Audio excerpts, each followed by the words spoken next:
بسم الله الرحمن الرحيم وبه نستعين سبحانك لا علم لنا إلا ما علمتنا إنك أنت العليم الحكيم الحمد لله رب العالمين والصلاة والسلام على سيد المرسلين وعلى آله وصحبه أجمعين ومن تبعهم بإحسان إلى يوم الدين.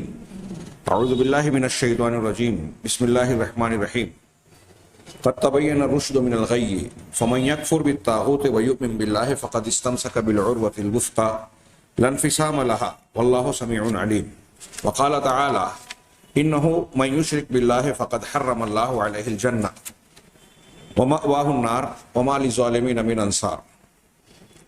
محترم حاضرین، کوئی شخص اگر بڑی محنت و مشقت سے کسی عمارت کی بنیاد ڈالے اور عمارت تعمیر بھی کر لے، لیکن اگر وہ کوئی ایسی حرکت کرے جس سے عمارت کی بنیادوں میں دھماکہ ہو جائے یا بنیاد ٹوٹ جائے، تو ظاہر سی بات ہے کہ وہ عمارت بھی جسے اس بنیاد پر تعمیر کیا گیا ہے محفوظ اور سلامت نہیں رہے گی۔ ٹھیک ایسا ہی معاملہ اسلام اور ایمان کی عمارت کا ہے۔ ہم نے گزشتہ دروس میں تقریباً سال بھر میں بریق الجمان بشرح ارکان الایمان کے کتاب کے نام سے ایمان کی 6 بنیادوں کی کچھ تفصیلات جانی، پڑھی، سنی۔ اللہ تبارک و تعالی ہمارے دلوں میں اس کے صحیح معنی اور مفہوم کو اتار دے اور اسے کما حقہ اختیار کرنے کی توفیق عطا فرمائے۔ اس کے بعد یہاں ہمارے سامنے جو موضوع ہے وہ اسی تناظر میں ہے کہ اس ایمان کو جان لینے، سمجھ لینے کے بعد یہ بھی ضروری ہے کہ کون سی چیزیں ایسی ہیں جس سے یہ ایمان مخدوش ہو جاتا ہے، اللہ کے یہاں مردود اور قابل رد بن جاتا ہے، یا ایمان لانے کے باوجود آدمی ایمان والا نہیں رہ جاتا۔ ظاہر سی بات ہے کہ مسئلہ چھوٹا موٹا اور معمولی نہیں ہے، بہت ہی اہمیت کا حامل ہے، اور خاص طور سے ایسے منظر اور تناظر میں جب ہم یہ دیکھ رہے ہیں کہ بہت سارے ایسے لوگ جو کلمہ گو ہیں، قرآن و حدیث کو ماننے کے دعوے دار ہیں، لیکن ان کے یہاں اصول کے طور پر، عقیدے کے طور پر، عمل اور اقوال میں ایسی بہت ساری چیزیں پائی جاتی ہیں جو اس ایمان کو کی ضد ہیں یا اس میں کمی پیدا کر دینے والی ہیں۔ اسی لیے صاحب کتاب نے اگلی فصل میں عنوان قائم کیا، نواقض ایمان کی تعریف اور نواقص ایمان کی، ایمان کو نقص اور قطع کر دینے والی، توڑ دینے والی چیزوں اور ایمان کو کم کر دینے والی چیزوں کی تعریف، اور اہل سنت والجماعت کا اس بارے میں موقف کیا ہے، منہج کیا ہے، اس کا بیان۔ یہ بنیادی عنوان تمہید کے طور پر انہوں نے ذکر کیا۔ سب سے پہلے انہوں نے نواقض الایمان و منقصاتہ، ایمان کے نواقص اور ایمان کے منقصات، یہ نواقص اور منقصات عربی تعبیر ہے، آگے اس کی تشریح ہو رہی ہے، معنی بیان کیا جا رہا ہے کہ النواقض من النقض، نواقض کا جو لفظ ہے یہ نقض سے ہے، ناقضہ اس میں فاعل مؤنث کا صیغہ، اس کی جمع ہے نواقص۔ اس کا معنی کیا ہوتا ہے؟ لغت میں یہ ضد الابرام، ابرام کی ضد ہے۔ ابرام کسے کہتے ہیں؟ رسی کی 2 لڑیوں کو آپس میں جوڑ دینا، باندھ دینا کہ ایک دوسرے سے گت جائیں، یعنی باندھ دینا، مضبوط بنانا، ہاں ابرام۔ ابرام کا معنی کاٹ دینا، توڑ دینا، جوڑ دینا، مضبوط بنانا، بٹ دینا کے معنی ہوتا ہے رسی کو بٹنا، ایک دوسرے میں ملا دینا۔ اس کی ضد ہے نقض، مطلب کاٹ دینا، توڑ دینا۔ چنانچہ کہہ رہے ہیں اس کا معنی یہ ہوگا وہو افساد ما ابرمتہ من العقد او البناء او العہد۔ تو کوئی عقد کا ایک معنی تو بندھن ہوتا ہے، اور عرف میں یا ایھا الذین آمنوا اوفوا بالعقود، یہ عقود اسی کی جمع ہے، سورہ مائدہ کی پہلی آیت، اے ایمان والو عقود کو پورا کرو۔ ہمارے یہاں نکاح ہوتا ہے تو اس کو کہتے ہیں عقد نکاح، نکاح کا بندھن، ایگریمنٹ، عہد و پیمان۔ ہاں، عقد کا حقیقی معنی ہوتا ہے بندھن، جس کو ہم اردو زبان میں گانٹھ کہتے ہیں۔ تو کوئی گانٹھ یا بندھن کو یا ایگریمنٹ کو پختہ کیا جائے، یا عمارت کو تعمیر کر کے مضبوط بنائی جائے، یا عہد و پیمان کو مضبوط بنایا جائے، تو اس کو کہتے ہیں ابرام۔ ہاں، ابرمتا العقدہ او البناء او العہد، یہ لغوی معنی ڈکشنری میں اس کا معنی ہے۔ اصطلاحی معنی جس کو ہم پڑھنے جا رہے ہیں، جس کا جاننا ہمارے لیے ضروری ہے، وہ ہے ایمان کے نواقض کی اصطلاحی تعریف اس کے لغوی معنی سے کچھ الگ نہیں ہے۔ کہہ رہے ہیں کہ وہ یہ ہے، اس کا معنی کہ اعتقادات او اقوال او افعال تزیل الایمان وتقطعه بالکلیہ، کہ ایسے اعتقادات، ایسے عقیدے یا ایسے اقوال جو زبان سے ہم ادا کریں، ایسی باتیں، او افعال یا کام جو ہم انجام دیں، افعال اور اقوال جو کہ ایمان کو زائل کر دیں اور اسے کلی طور سے ختم کر دے، کاٹ دیں، ایمان باقی ہی نہ بچے۔ آپ یہ کہہ رہے ہو چاہے زبان سے، بظاہر آپ کو یہ اندازہ یا یہ احساس ہو، گمان ہو کہ ہم مسلمان ہیں، مومن ہیں، اللہ کو مانتے ہیں، رسول کو مانتے ہیں، آخرت کو، فرشتوں کو، تقدیر کو، ان ایمان کی بنیادوں کو ہم مانتے ہیں، بظاہر آپ نے یہ کہا، یہ اعتراف کیا کہ اللہ کی کتابوں پر بھی ایمان ہے، لیکن کچھ ایسے عقیدے آپ نے اختیار کر لیے، اقوال یا افعال کی شکل میں کچھ ایسی باتیں آپ نے اختیار کر لی جو ایمان کے نواقض میں سے ہیں، تو نتیجہ یہ نکلے گا کہ آپ بظاہر اپنے آپ کو مسلمان مومن سمجھیں، ان نواقض کے ہونے کے آنے کے بعد وہ ایمان سلامت اور محفوظ نہیں رہا، پورا کا پورا ایمان زائل ہو گیا، منقطع، ختم ہو گیا۔ اندازہ لگائیے کہ یہ کتنی اہم بحث ہے، اور یہ بھی دیکھیے گا اس تفصیل کو جب ہم جانیں گے تو یہ محسوس ہوگا کہ آج ہمارے یہاں بہت سارے لوگ ایسے ہیں جو ایمان کا دعویٰ کرتے ہیں، بلکہ اسلام سے، اسلامی خدمات سے جڑے ہوئے ہیں، دین کا کام بظاہر کر رہے ہیں، لیکن ان کے یہاں نہ ایمان کی صحیح معرفت ہے، نہ اس ضد کی معرفت ہے جس کے وجود کے بعد ایمان موجود نہیں رہ جاتا۔ چنانچہ ایک طرف وہ مسلمانی کے کچھ کام بھی کر رہے ہیں، مظاہرے بھی کر رہے ہیں، دعوت کا کام بھی کر رہے ہیں، اور ان کے عقیدے میں، اقوال میں، افعال میں، عبادات میں بدعت و کفر و شرک کی شکل میں ایسی چیزیں موجود ہیں جس سے ان کا ایمان ہی ختم ہو گیا، اور انہیں اس بات کا احساس نہیں ہے۔ کتنی اہم بات ہے۔ چنانچہ آگے یہ کہہ رہے ہیں، دوسری عبارت میں ہم اس کو یوں کہیں کہ یہ وہ امور ہیں کہ جب کسی بندے کے پاس یہ باتیں پائی جائے گی، نواقض ایمان جس کو کہا جا رہا ہے، ایمان کو توڑ دینے والی، ایمان کو ختم کر دینے والی، ایمان کو کاٹ دینے والی چیزیں، تین ترجمہ میں نے کیا، جو کلی طور سے ایمان کو ختم کر دے میں، ازالہ کر دے میں، وہ چیزیں، تو کہا کہ یہ وہ چیزیں ہیں کہ جب بندے کے پاس یہ پائی جائیں گی، خرج من دین اللہ بالکلیہ، تو وہ کلی طور پر اللہ کے دین سے باہر ہو جائے گا، خارج ہو جائے گا، نکل جائے گا۔ وَأَصْبَحَ بِسَبَبِهَا كَافِرًا أَوْ مُرْتَدًّا عَنْ دِينِ الْإِسْلَامِ، اور اس کی سبب سے، اس کی وجہ سے وہ کافر ہو جائے گا اور دین اسلام سے مرتد ہو جائے گا، دین اسلام سے مرتد ہو جائے گا۔ وَهِيَ كَثِيرًا، یہ بہت ساری چیزیں ہیں۔ معرفت نواقض ایمان کو اہل علم نے، عقیدے کے علماء نے بطور خاص بڑے اہتمام سے بیان کیا ہے۔ لا الہ الا اللہ یا ایمان کی شروط، اور اس کے ساتھ ساتھ کہ شرطیں کیا ہے آپ کے مومن ہونے کی، اس کے ساتھ ان امور کا بھی تذکرہ بالتفصیل، بالتاکید، وضاحت کے ساتھ اہل علم نے کیا ہے، جن کی وجہ سے ایمان ٹوٹ جاتا ہے، ختم ہو جاتا ہے۔ لیکن میں پھر سے یہ بات دہرا رہا ہوں کہ ہمارے یہاں اس سلسلے میں غفلت، لا علمی، جہالت، نادانی پائی جاتی ہے، نہ صرف عوام میں بلکہ خواص میں۔ اور ہندوستان پاکستان کا عجیب و غریب معاملہ ہے کہ ہمارے یہاں دین کے نام پر، فضائل پر، کچھ فروعی احکام و مسائل پر پورا زور صرف کیا جاتا ہے، اور کچھ مسلک اور گروہ کے لوگوں نے یہ کام کیا ہے کہ دین کے نام پر مخصوص باتوں کو اختیار کر لیا، اسی پر پوری محنت صرف کرتے ہیں اور پورا دین اسی کو سمجھتے ہیں۔ اس کے جو نقصانات ہوتے ہیں کہ ہر حقدار کو اس کا حق نہیں دیا جاتا، دین کی جامعیت اور کلیت کو چھوڑ دیا جاتا ہے، جہاں ایک نقصان یہ ہے، وہاں دوسرا نقصان یہ ہے کہ محدود چیزوں کو اختیار کرنے کی بنیاد پر اس سے متعلق جو لوگ ہیں وہ دین کے بقیہ احکام، مسائل اور بنیادوں سے ناواقف رہ جاتے ہیں، اور اس جہالت کی بنیاد پر کچھ ایسی حرکتیں، ایسے اعتقادات اختیار کر بیٹھتے ہیں جس کی بنیاد پر یہ محدود دائرے میں جو وہ محنتیں کر رہے ہیں وہ محنت بیکار ہو جاتی ہے۔ ہاں بڑی مشکل سے اللہ کے رسول اللہ تعالیٰ نے قرآن مجید میں ایک مثال دے کہ اس عورت کی طرح نہ ہو جاؤ جو بڑی مشکل سے سوت کو کاٹتی ہے.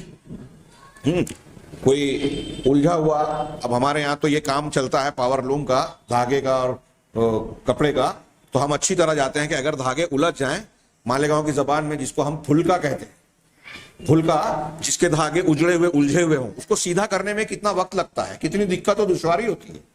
ہاں ایک سیدھا سادہ معاملہ دھاگا کرنے کے بعد آپ نے ایمان لایا، ایمان کے احکام کو جانا، آپ نے دھاگے کو سیدھا کر دیا. لیکن اس کے بعد آپ نے جب نواقض ایمان کو اختیار کر لیا، اپنے عقیدے میں ان چیزوں میں سے کسی بھی چیز کو داخل کر لیا، تو آپ نے اس سیدھے دھاگے کو الجھا دیا، پھلکا بنا دیا. اللہ کے رسول اللہ تعالیٰ نے کہا کہ اس عورت کی طرح نہ بن جاؤ، ہاں جو من بعد غسل یعنی کاٹنے کے سوت کاٹنے کے بعد اسے الجھا دیتی ہے ایمان لانے کے بعد. ہمارے یہاں ایک بڑی تعداد میں، اب اگر ابھی ہم نواقص کو پڑھیں گے اور اس کی تفصیل یا شکلوں کو جب دیکھیں گے اور اس کا تذکرہ کریں گے، تو ہمارے ہاں کچھ لوگ یہ سمجھیں گے، یہ کہیں گے اور یہ تاثر دیں گے کہ یہ تو مسلکی بحث ہے. میں یہ عرض کر رہا تھا کہ ہندوستان پاکستان میں جو کچھ چیزوں کو اختیار کر لیا گیا، عجیب و غریب بات یہ ہے کہ ہمارے ہاں دین کے بعض فضائل پر تو زور ہے، بعض جزیات پر تو بڑی طاقت صرف کی جاتی ہے، لیکن جو دین کی بنیادیں ہیں، اصول دین جن کو کہا جاتا ہے، عقائد جن کو کہا جاتا ہے، جو اصل دین ہے، اس پر زور ہی نہیں ہے. آپ اٹھا کر دیکھیے ائمہ دین کی باتیں اس سلسلے میں. میں نے پچھلے درس میں غالباً امام احمد بن حنبل رحمہ اللہ کا ایک قول پیش کیا تھا، جس میں انہوں نے کہا تھا کہ اگر آدمی عقیدے کی، میں اپنے الفاظ میں ان کی بات کو نقل کروں، کہ عقیدہ اگر انسان کا ٹھیک ٹھاک ہے، ایمان درست ہے، تو لاکھ برائیاں دوسری سرزد ہو جائے، معافی کی گنجائش ہے. صحیح عقیدے والا فاسق و فاجر گنہگار انسان بہتر ہے اس آدمی کے مقابلے میں جس کے عقیدے میں خرابی ہے لیکن بہت نیکیاں اور عبادات کرتا ہے. ہاتھ سے تسبیح چھوٹتی ہی نہیں، کسی دن تہجد چھوڑا ہی نہیں، کوئی نماز قضا ہی نہیں کی، لیکن اگر عقیدے میں شرک ہے، شرک اکبر، کفر اکبر، نفاق اکبر، تو اس کی یہ ساری عبادتیں بیکار ہیں، کیونکہ اس کے یہاں نواقض ایمان پایا جاتا ہے. میں یہ عرض کروں، میں جو کہنا چاہ رہا ہوں، جو درد اور دکھ کا اظہار کرنا چاہ رہا ہوں، وہ یہ کہ ہمارے یہاں دین کی بڑی بڑی محنتیں، سالہ سال لوگ جماعت میں دین میں لگے ہیں، دین کا کام کر رہے ہیں، ہاں دین کا نام کی خدمت کرنے کا جھنڈا اٹھائے ہوئے ہیں، ہاں اسلام کے غلبے کی باتیں کرتے ہیں. ان کے بڑے بڑے مبلغین جو اسٹیج پر درس اور تقریر کر رہے ہیں، ان سے جب ہم بات کرتے ہیں، ان کی باتیں سنتے ہیں، تو معلوم یہ ہوتا ہے کہ عقیدے اور دین کی بنیادوں سے متعلق ان کی معلومات بہت ہی محدود ہے اور وہ اسے غیر اہم سمجھتے ہیں. جبکہ اللہ کے اس گھر میں ایک بات پھر سے دوہراؤں کہ عقیدہ وہ چیز ہے کہ دنیا میں کوئی بھی نبی اگر آیا تو سب سے پہلے اسی پر زور دیا اور عقیدے کی اصل الاصول توحید کو سمجھانے، شرک سے منع کرنے پر پوری طاقت لگائی. جب تک قوم اور امت نے یہ سبق پڑھا نہیں، مانا نہیں، کسی نبی نے اگلا سبق دیا ہی نہیں، دوسری کوئی بات بتائی ہی نہیں. یہاں قبر پرستی، شرک اکبر، کفر اکبر ہو رہا ہے اور آدمی فضائل بیان کر رہا ہے. عجیب و غریب بات نہیں ہے؟ ہاں کہ آپ فرض کیجئے کہ دسترخوان پر آپ خنزیر کا گوشت چن دے ہوئے، مردار ڈال دے ہوئے، حرام چیزیں شراب ڈال دے ہوئے، اور یہ بحث کریں کہ پالٹی ڈال کے باہر بیٹھنا چاہیے یا سیدھے ہاتھ سے اور الٹے ہاتھ سے کھانا چاہیے، کس میں فضیلت ہے؟ مسلمانوں کا یہی حال ہے. حرام کر رہے ہیں، آداب پر بحث کر رہے ہیں. آداب سے زیادہ اہمیت اس بات کی ہے کہ آپ حلال کھائیں، صحیح چیز جو غذا ہے وہ کھائیں. ایسا ہی دین کے معاملے میں بنیادوں کو آپ نے مخدوش کر دیا اور عمارت کی کچھ چیزوں پر آپ بحث کر رہے ہیں، جڑ کو آپ بیکار کر رہے ہیں، کچھ شاخوں اور پتیوں پر محنت صرف کر رہے ہیں. عقیدے کا یہی معاملہ ہے ہمارے یہاں. یہ میں نواقض ایمان کی اہمیت بتانا چاہ رہا ہوں. ہاں کچھ لوگ اتنا سمجھ گئے کہ 6 بنیادوں کو ہم نے سرسری طور سے جان لیا، کافی ہے. کافی نہیں ہے. اس لیے کافی نہیں ہے کہ ایمان کو توڑ دینے والی، کاٹ دینے والی، ختم کر دینے والی، تباہ کر دینے والی بہت ساری چیزیں ہمارے گرد و پیش میں ہیں، بلکہ آج مسلمانوں کے اندر پائی جاتی ہیں. جمعہ کے دن کے جو ہمارے پروگرام چل رہے ہیں شبہات کے فتنے، اس میں آپ کچھ چیزیں اس طرح کی جانیں گے انشاءاللہ۔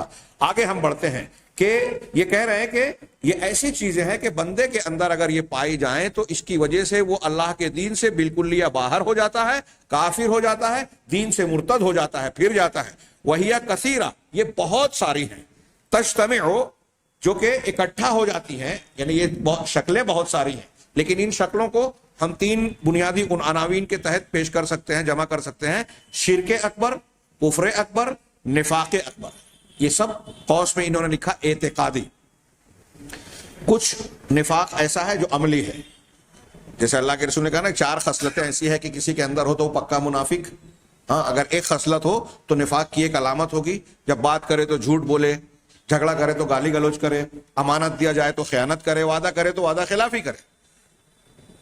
یہ عملی نفاق ہے۔ اور عقیدے کا نفاق کیا ہے کہ دل کا اعتقادی نفاق، جیسے اللہ کے نبی صلی اللہ علیہ وسلم کی نبوت کے سلسلے میں کوئی ایسی چیز اختیار کرے جو آپ کے ایمان بالرسالہ کے خلاف، جیسے ہمارے ہاں منکرین حدیث ہیں، حدیثوں کا انکار کرنا اصول کے برخلاف۔ ایک وہ چیز ہوتی ہے کہ کوئی تعویل کر رہا ہے، براہ راست انکار نہیں ہے، وہ معفو عنہ ہو سکتا ہے، مجتہد کا جو اجتہاد کی شکل میں ہوتی ہے۔ ایک وہ ہوتا ہے کہ صراحتاً کہ میں حدیث کو مانتا ہی نہیں، اس کی کیا ضرورت ہے، قرآن کافی ہے، چاہے وہ سند سے ثابت ہو، چاہے اصولوں کے مطابق ہو، نہیں مانتا، عقل کی بنیاد پر یا ایسی بنیادوں پر جو دین کی بنیاد نہیں مانی جاتی، ایسی بنیادوں پر اگر کوئی صراحتاً حدیث کا انکار کر رہا ہے تو وہ رسالت کا انکار کر رہا ہے، یہ پایا گیا وہ کافر ہو گیا۔ میں نے ایک مثال یہاں ضمناً تذکرہ کر دی۔ شرک اکبر، کفر اکبر، نفاق اکبر کے اعتقادی بہت ساری شکلیں ہیں۔ اب جیسے قادیانی ہیں، پوری دنیا کا مسلمانوں کا اتفاق ہے اسلام سے خارج ہے۔ کیوں؟ ان کے یہاں عقیدے کی بنیاد میں جو ہے وہ خرابی اور نقص پایا جاتا ہے۔ ہاں، ختم نبوت کو نہیں مانتے اور بہت ساری باتیں۔ یہی معاملہ روافظ کی اکثریت کا ہے، باطنیہ کا ہے، یہی معاملہ اہل تصوف کا ہے، یہی معاملہ ان سے متاثر آج ہمارے گرد و پیش میں بہت سارے ایسے لوگوں کا ہے جن کو ہم اور آپ مسلمان سمجھتے ہیں، مانتے ہیں۔ ہاں، تو ان میں بعض لوگ تعویلاً یا اعتقاداً نہ صحیح لیکن کچھ غلط فہمی کی بنیاد پر قبول کر لیتے ہیں۔ ان کے درجات ہیں، ہم آگے اس پورے موضوع اور لمبی بحث کے بعد کافر قرار دینے والی بحث بھی پڑھیں گے، اور اسی ضمن میں پڑھیں گے کہ تکفیر کا معاملہ بھی کیا ہوگا۔ ایسا ہو سکتا ہے کہ ایک آدمی کے یہاں کفر کی بات پائی گئی لیکن ہم اس کو کافر نہیں کہہ سکتے، یہ ایک الگ بات ہے، لیکن اصولی طور پر یہ بات سمجھنے کی ہے کہ نواقض ایمان کیا کیا ہیں۔ تو بنیادی عناوین میں کہا کہ اگر کسی کے ہاں شرک اکبر کی کوئی شکل پائی گئی، اب شرک کے اکبر بہت قسم کا ہے، کفر اکبر کی کوئی شکل پائی گئی، بہت ساری قسمیں ہیں، نفاق اکبر کی کوئی شکل پائی گئی، بہت ساری قسمیں ہیں، تو وہ اسلام سے خارج ہو جائے گا، مسلمان نہیں رہے گا، دین کے دائرے میں نہیں رہے گا، کہ ناقض ایمان ہوگا۔ فقہاء رحمہ اللہ، شیخ نورستانی حفظہ اللہ فرماتے ہیں اپنی اس کتاب میں، والفقہاء رحمہم اللہ تعالی یریدون نواقض الایمان فی باب الردہ، کہ ہمارے جو فقہاء ہیں، فقہی کتابیں جنہوں نے لکھی احکام و مسائل کی، مسائل استنباط کرنے کی، انہوں نے نواقض ایمان کی بحث کا تذکرہ ردہ یعنی ارتداد کے باب میں کیا ہے۔ اسلام سے پھر جانا اس کو کہتے ہیں ارتداد، اور جو ہو گیا اس کو کہتے ہیں مرتد۔ مرتد کی سزا اسلام میں قتل ہے اگر اسلامی حکومت ہوگی، اور یہ سزا چلتے پھرتے نوجوان تحریکیں گولی چلا کر کسی کو بھی راستے میں چوری چھپے مار دے، بم دھماکہ کر دے، ایسے نہیں۔ قاضی کے معاملے پاس معاملہ پیش ہوگا، وہاں مقدمہ چلے گا، جرم کا اس بات ہوگا تو قاضی دین کے آداب کے تحت اس کا فیصلہ سنائے گا۔ چلتا پھرتا کوئی بھی آدمی یہ فیصلے اور یہ حد کا نفاذ نہیں کر سکتا۔ چنانچہ یہ فقہائے کرام نے نواقض ایمان کو، جو چیزیں ایمان کو کاٹ دینے والی ہیں، ان کا تذکرہ ردہ یعنی ارتداد کے باب میں زیر بحث یا زیر عنوان بیان کیا ہے۔ بے اعتبارہا تنقض الایمان، اس اعتبار سے انہوں نے اس کو ارتداد کے باب میں ذکر کیا کہ ان کو اختیار کرنے سے ایمان کا نقض ہو جاتا ہے، یعنی کٹ جاتا ہے، ٹوٹ جاتا ہے، ختم ہو جاتا ہے۔ وَيُعَرِّفُونَ الرِّدَّةَ بِتَعْرِيفَاتٍ عَدِيدَةٍ، اور یہ فقہائے کرام ردہ یعنی ارتداد کی کئی متعدد تعریفیں بیان کرتے ہیں۔ الگ الگ فقہا نے ارتداد، مرتد کب ہوتا ہے آدمی، کس کو ارتداد کہیں گے، اس کی الگ الگ تعریف کی، جن میں سے ایک تعریف آسان سے انہوں نے نقل کی۔ ایک تعریف یہ ہے کہ قطع الاسلام بنیت او قول او فعل سواء قالہ استہزاء او عنادا او اعتقادا۔ یہ منہاج الطالبین علامہ نووی کی اور اسی طرح روضۃ الطالبین کے حوالے سے انہوں نے نقل کیا کہ اسلام کو کاٹ دینا نیت کے ساتھ، کوئی کہے کہ میں مسلمان نہیں رہ گیا تو مرتد ہو گیا، اور قول یا کسی قول کے ذریعے سے نیت میں یہ بات لائے، یا زبان سے کہے یا فعل سے ایسا کرے، یعنی ایسی چیزیں جو اسلام کے منافی ہے، خلاف ہے، ایمان کی تردید کر دیتی ہیں، اس کو نیت میں لائے اپنے دل میں یقین کے طور پر، یا وسوسے کی شکل الگ ہے، نیت میں اس کو اختیار کرنا عزم کے طور پر، پکے ارادے کے طور پر، دونوں میں فرق ہے۔ اگر صرف وسوسے کے طور پر کسی انسان کے، ہمارے اور آپ کے دل میں کوئی خیال آتا ہے اور پھر ہم اس کو جھٹک دیتے ہیں تو یہ ایمان ہے، جیسا کہ وسوسے کے باب میں ہم پڑھ چکے ہیں، سن چکے ہیں، اور یہ بات آئے گی انشاءاللہ۔ تو نیت کے طور پر، زبان سے بولنے یعنی قول کے طور پر، یا اعضاء و جوارح کے فعل اور عمل کے طور پر اگر کوئی شخص اسلام کو کاٹتا ہے، اور یہ بات وہ چاہے کفر کی یہ بات، شرک کی یہ بات، چاہے مذاق کے طور پر کہتا ہے استہزاء، یا عناد کے طور پر، دشمنی اور ہٹ دھرمی مخالفت کے طور پر، اور اعتقاداً یا عقیدے کے طور پر کہتا ہے۔ ایک آدمی مثال کے طور پہ یہ کہے کہ مجھے عیسائی مذہب پسند ہے، ابھی میں نے کلپ دیکھا، ایک بہت علامہ کہلانے والی شخصیت ہے، قادری صاحب، طاہر القادری یا کیا ہیں، ان کی بڑے کلپس آتی تھی، ابھی تازہ میں نے آج ہی دیکھی۔ یورپ کے کسی میڈیا یا کسی میڈیا والے نے ان سے پوچھا کہ ڈنمارک میں اگر اللہ کے نبی صلی اللہ علیہ وسلم کی شان میں گستاخی ہو رہی ہے اور مسلمان یہ مطالبہ کر رہے ہیں کہ اس کو سزا دی جائے، قانون بنایا جائے، تو آپ کا اس میں کیا کہنا ہے؟ تو حضرت نے بڑے جوش سے انگریزی زبان میں اپنی علامائیت کا مظاہرہ کرتے ہوئے یہ بیان کیا کہ ایسا کوئی ضروری نہیں ہے، اسلام کا یہ قاعدہ مسلم حکومت میں اور اسلامی سزاؤں کا معاملہ چلے گا، ڈنمارک مسلم حکومت نہیں ہے، اسلامی حکومت نہیں ہے، وہاں جمہوریت اور سیکولرزم ہے، لہذا میں اس کو نہیں کہتا کہ وہاں کوئی شخص اگر محمد صلی اللہ علیہ وسلم کے بارے میں گستاخی یا بے ادبی کرتا ہے، توہین کرتا ہے، تو اس کو سزا دی جائے، میں جمہوریت کو مانتا ہوں۔ یہ ان کا جملہ ہے، ترجمہ جو دے رہا تھا، انگریزی ان کی سمجھ میں نہیں آئی، تیزی سے کہہ رہے تھے کہ میں جمہوریت کو مانتا ہوں۔ اگر ایک شخص یہاں اللہ کے گھر میں دنیا کے کسی بھی عالم سے جا کے عقیدے کی کسی بھی اہل سنت والجماعت کے معتبر علماء ائمہ کے اقوال کی روشنی میں، دلیل قرآن و حدیث کی روشنی میں، ہم ابھی نواقض ایمان پڑھیں گے، اگر کوئی شخص جناب محمد رسول اللہ صلی اللہ علیہ وسلم کے لائے ہوئے دین کے مقابلے میں کسی بھی ازم، دین، فکر کو یہ کہتا ہے کہ مجھے وہ زیادہ پسند ہے نبی کے ہدی اور سیرت کے مقابلے میں، آپ کی تعلیم کے مقابلے میں، وہ اسلام سے خارج ہو جائے گا۔ شیخ محمد بن عبد الوہاب کے ذکر کردہ 10 نواقص، جس کا اس کتاب میں ذکر نہیں ہے، لیکن میں اسے اس بحث کے اخیر میں انشاءاللہ ضرور بیان کروں گا، اور میں سمجھتا ہوں کہ اہل عرب علماء نے اس پر بڑی توجہ دی ہے، بہت بیان کیا، عربوں میں اس کا بڑا چرچا ہے، ہمارے یہاں بیان ہی نہیں کیا جاتا، توجہ ہی نہیں دی جاتی، اس لیے کہ بیان کرنے سننے والوں کو ایسا لگتا ہے دلچسپی بھی نہیں ہے، لہذا بیان کرنے والے شاید اس کو اہم نہیں سمجھتے، جبکہ یہ انتہائی اہم ہے۔ یہ دیکھیے، ایک علامہ کہلانے والا جس کے لوگ پیچھے جاتے ہیں، وہ ایسی بات کہہ رہا ہے کہ جمہوریت مجھے پسند ہے۔ اس سے پہلے اخوان المسلمین کے تذکرے میں نے کئی بڑے بڑے مرشدین اخوان المسلمین کے اقوال نقل کیے، اسماعیل شتی، یوسف القرضاوی، یہ کہتے ہیں کہ الحریت افضل عندی من تطبیق الشریعہ۔ یوسف القرضاوی کا الجزیرہ پر ریکارڈڈ بیان ہے انٹرویو میں کہ میرے نزدیک آزادی شریعت کے نفاذ سے، شریعت کو نافذ کرنے سے زیادہ افضل اور اہم ہے۔ ایسی ہی بات اسماعیل شتی، جو بہت اخوانی اور اسلام پسند، اسلام کو نافذ کرنے والے نعرے سے دنیا میں جو ہے تہلکہ مچاتے ہیں، ہنگامہ مچاتے ہیں، شور مچاتے ہیں، اسلام پسند، اور جہاں اسلام نافذ ہے اس کی تنقید کرتے ہیں سعودی عرب کی۔ یہ کہتے ہیں جمہوریت اور یہ سیکولرزم یہ زیادہ اہم ہے، انسانوں کی آزادی زیادہ اہمیت کی حامل ہے۔ تو آپ یہ کہنا چاہتے ہیں کہ اسلام کو اختیار کرنے میں لوگوں کو آزادی نہیں ملتی؟ آپ کو آزادی کی تعریف اور ڈیفینیشن آپ کے نزدیک کیا آپ بھی کافروں کی طرح یہ کہنا چاہتے ہیں کہ اگر کوئی مسلمان خاتون پردے میں ہے تو یہ اس کی آزادی پر ضرب ہے؟ بہت سارے غیر مسلموں نے یہ اعتراف کر لیا کہ پردہ پابندی نہیں ہے، پابندی اس معنی میں کہ آزادی پر قدغن لگ رہا ہے، یہ اس کی حفاظت کا، عورت کی ناموس، عزت اور تقدس کی حفاظت کا بہترین سامان ہے۔ ابھی ہم اس بحث پہ نہیں جاتے، یہ اس پر بلا وجہ کی پابندی نہیں ہے، آزادی چھیننے والی بات نہیں ہے۔ اسلام جتنی آزادی دیتا ہے، ہر حقدار کو حق دیتا ہے، دنیا کا کوئی دین مذہب نہیں دیتا، یہ ہم کو عقیدہ رکھنا چاہیے۔ اگر ہم سب سے بہتر، سب سے اچھا دین اسلام کو نہیں مانتے تو یہ بھی ناقض اسلام میں سے ہوگا۔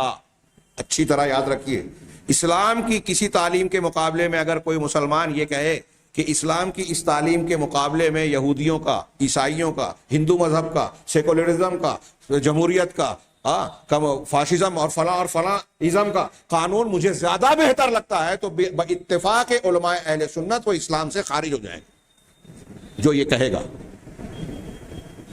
ہم ان کو کافر نہیں کر رہے ہیں، جیسے میں نے نام لیا، ان کو کافر نہیں کہہ رہے ہیں، لیکن ان کی یہ بات کفر ہے۔